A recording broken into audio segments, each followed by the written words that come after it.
The Club Kraftwerk space station maintains a stationary orbit above an Earth's surface metropolis called Denver, now the capital of the country, Californado.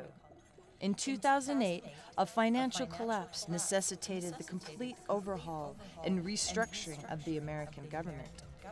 The result of polarity between states was the forming of New Plymouth in the east and Californado in the west.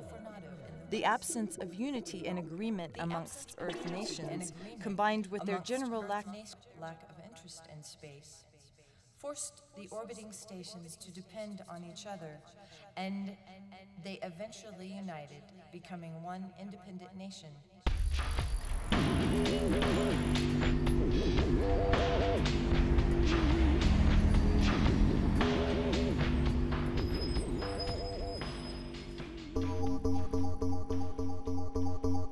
At 450 miles above Earth, the club's sound was almost loud enough to kill a human. There were protocols governing the processors on the station for that specific reason. Almost all of the surface at Club Kraftwerk was touchscreen, providing a constantly morphing, holographic appearance. The bass in this place is great. The impact from a step on the dance floor could appear as white electric lightning. It could change the color below the person and attract lasers, or it could appear to cause a ripple wave spreading across the dance floor. Why are you standing there and looking at me? May I take your order? Alcyon wonders if he noticed that it annoyed her that he acted as if he had never served her before. I will have a Valpolisha. Oh, where are you going, my little Nazi slave? I have not abused you enough.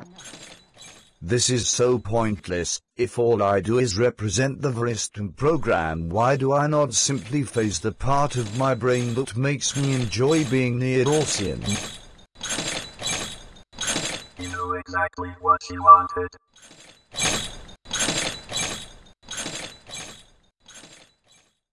My mom told me about you.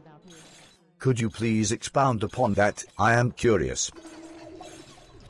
Alcyon ponders, wishing to invest a level of consideration appropriately proportionate to Arcturus' level of sincere interest, or attention at least, as it was fairly obvious that Arcturus was comprehensive of the scope of her forthcoming contribution. She also had a tendency to modulate her level of inclusive perspective comprehensiveness in order to attune to others' forms of forward. She hated this, and it made her feel weak, but Arcturus knew what she was saying.